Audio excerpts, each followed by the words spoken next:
बिस्मिल्लाहिर्रहमानिर्रहीम। Object oriented programming for BS computer science second semester में आज हम क्लास, ऑब्जेक्ट और मेमोरी कि क्लास क्या है, ऑब्जेक्ट क्या है और वो मेमोरी कैसे ऑक्यूपाई करते हैं ये डिस्कस कर रहे हैं।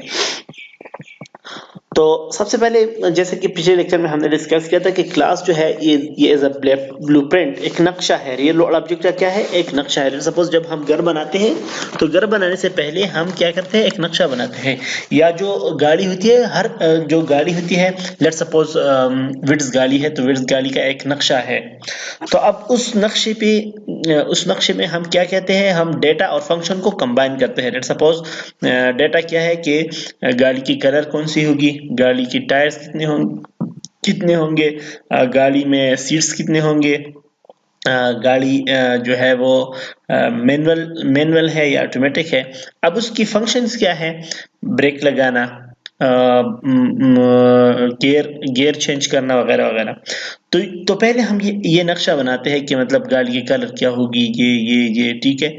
उसके बाद फिर हम जब बनाते हैं, लेट्स सपोज विड्स मॉडल 2001 नंबर चेसिस नंबर 1 2 3। अब ये गाड़ी, लेट्स सपोज एक स्टूडेंट के पास एक गाड़ी है, तो अब ये गाड़ी जो है उस नक्शे पे बनी है।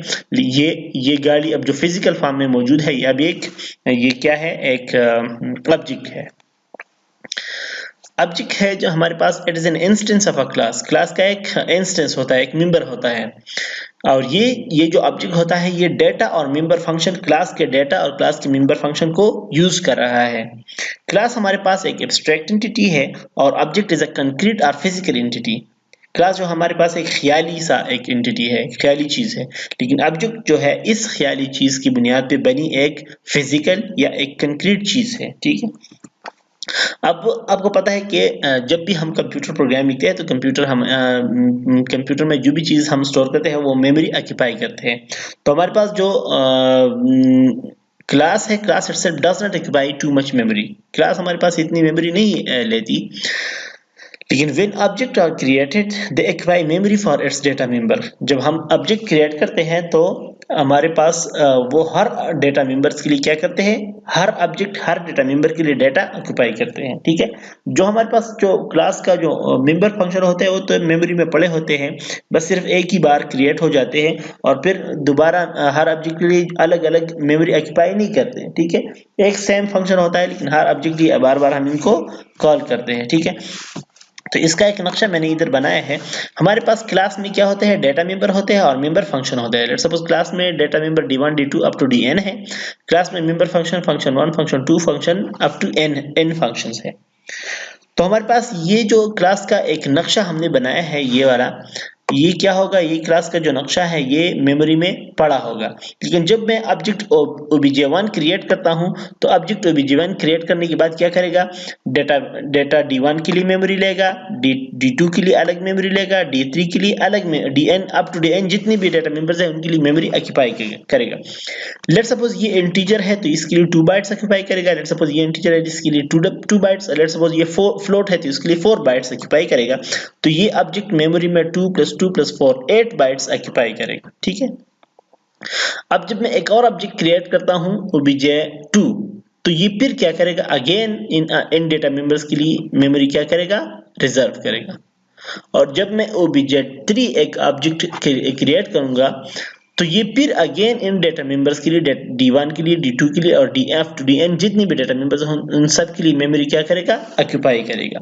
जितनी मैं ऑब्जेक्ट्स बनाऊंगा उतनी मेमोरी वो ऑक्यूपाई करेगा।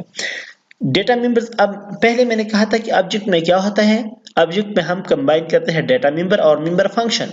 ऑब्जेक्ट में क्या होता है? डेटा मेंबर और मेंबर फंक्शन कंबाइन होते हैं। तो डेटा मेंबर और मेंबर फंक्शन तो कंबाइन होते हैं, लेकिन हर ऑब्जेक्ट का डेटा मेंबर्स के लिए मेमोरी अलग होती है। हर ऑब्जेक्ट का डेटा मेंबर्स के लिए मेमोरी, इस ऑब्जेक्ट के लिए अलग मेमोरी है, इस ऑब्जेक्ट के लिए अलग मेमोरी है, इस ऑब्जेक्ट के लिए अलग मेमोरी है, लेकिन सिर्फ डेटा मेंबर्स के लिए। मेंबर फंक्शन जो होते हैं वो एक जगह पर स्टोर होते हैं और जब ये ऑब्जेक्ट क्या करते हैं? एक मेंबर फंक्शन कॉल करते हैं तो ये मेंबर फंक्शन कोई भी मेंबर फंक्शन कॉल कर सकता है। ठीक है। तो ये मेमोरी में अलग स्टोर नहीं होती, ये सिर्फ एक जगह पर स्टोर होते हैं और सारे ऑब्जेक्ट्स इन फंक्शंस को क्या करते हैं? शेयर कर सकते हैं, कॉल कर सकते हैं। चूंकि ये तो आप लोगों को पता है कि फंक्शंस जो होंगे वो नंबर बाय नंबर कॉल होते हैं। ऐसा नहीं होता कि सारे फंक्शन हर ऑब्जेक्ट फंक्शन को एट अ टाइम कॉल करते हैं। लेट्स सपोज ये फंक्शन फंक्शन 2 है।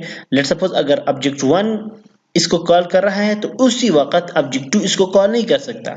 ठीक है, जब ये कंप्लीट हो जाए, ऑब्जेक्ट 1 का काम कंप्लीट हो जाए तो फिर ऑब्जेक्ट 2 इसको कॉल कर सकता है। ठीक है, तो हमारे पास जो फंक्शन होते हैं वो शेयर्ड होते हैं, वो मेमोरी में एक बार पड़े होते हैं और सारे ऑब्जेक्ट जो है वो उसको शेयर कर सकते हैं। ये जो मैंने सर्कल्स लगाए हैं, ठीक है, ये जो मैंने सर्कल लगाए हैं ये मैंने इस तरह की है कि इस ऑब्जेक्ट का डेटा मेंबर्स अलग बने हैं, मेमोरी में अलग स्टोर है, लेकिन मेंबर फंक्शन जो है वो अलग स्टोर नहीं है। जब ये फंक्शन क्या करता है, ये ऑब्जेक्ट जो है इन मेंबर फंक्शंस को कॉल कर सकता है। ठीक है, तो इसका मैंने इस तरह एक सर्कल लगाया हुआ है। अच्छा, जो दूसरा ऑब्जेक्ट है ये, इसके साथ भी मैंने ये सर्कल जो लगाया है, इसका मतलब ये है कि ये जो डेटा मेंबर है इसके लिए तो अलग इसने मेमोरी ली है, लेकिन मेंबर फंक्शन के लिए अलग मेमोरी नहीं, ये इन मेंबर फंक्शंस को कॉल कर सकता है। ठीक है, और इस तरह मैंने ये इस ऑब्जेक्ट के लिए भी कि मतलब इसके डेटा मेंबर्स के लिए तो मेमोरी अलग है, लेकिन जब इसको मेंबर फंक्शन की जरूरत पड़ेगी तो ये इन मेंबर फंक्शंस को कॉल कर सकते हैं। ठीक है, तो ये है हमारे पास एक मतलब एनालॉजी है जो मैं समझाना चाह रहा था। उम्मीद करता हूँ अब आप लोगों को अच्छी तरह समझ आ गया होगा। अच्छा, अक्सर मतलब इस तरह पता नहीं चलता कि ये मेंबर फंक्शन जो है ये एक जगह स्टोर है या अलग अलग स्टोर है। हम इस तरह भी कर सकते हैं कि इस तरह करें कि ये जो मेंबर फंक्शन है इसकी भी एक कॉपी बनी है इधर इस ऑब्जेक्ट के लिए, और ये इस मेंबर फंक्शन के लिए अलग इसकी कॉपी पड़ी है, ये मेंबर फंक्शन के लिए अलग इसकी कॉपी पड़ी है। लेट सपोज ये जो हमारे पास जो फंक्शंस है ये उसकी कॉपी इसके साथ अपनी पड़ी है।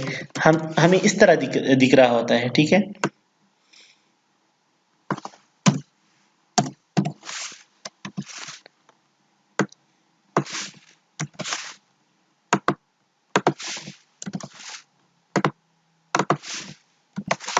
ठीक है, हमें अगर अपने समझ के लिए कहे कि इस तरह होता है कि हर ऑब्जेक्ट की अपनी अपनी कॉपी, अपनी ऑब्जेक्ट के साथ डेटा और फंक्शन दोनों की कॉपी पड़ी होती है। सब इसके साथ भी पड़ी है, इसके साथ भी पड़ी है, इसके साथ, ये भी ठीक है, लेकिन एक्चुअल जो सेंस है वो ये नहीं है। हमें तो पता नहीं चलता, हमें तो ऐसा लगता है कि ऑब्जेक्ट के साथ डेटा और मेंबर फंक्शन दोनों है। हर ऑब्जेक्ट के साथ अपने डेटा और मेंबर फंक्शन है, हर ऑब्जेक्ट के साथ अपना मेंबर फंक्शन और डेटा है।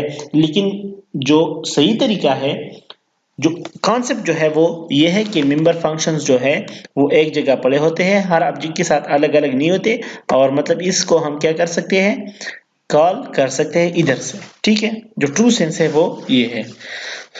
उम्मीद करता हूं आप लोग अभी समझ चुके होंगे।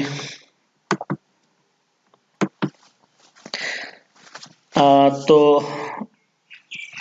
अब अगर इसमें ये हो कि इसकी अलग मेंबर फंक्शन हो, इसके अलग हर ऑब्जेक्ट का अलग अलग मेंबर फंक्शन अगर हम ले ले, तो फिर क्या होता है, प्रोग्राम का साइज बढ़ जाता है, प्रोग्राम का एग्जीक्यूशन टाइम इंक्रीज हो जाता है। ठीक है, तो इसलिए हम क्या करते हैं, हम ऑब्जेक्ट्स के साथ मेंबर फंक्शंस को शेयर करते हैं। ठीक है, थैंक यू सो मच।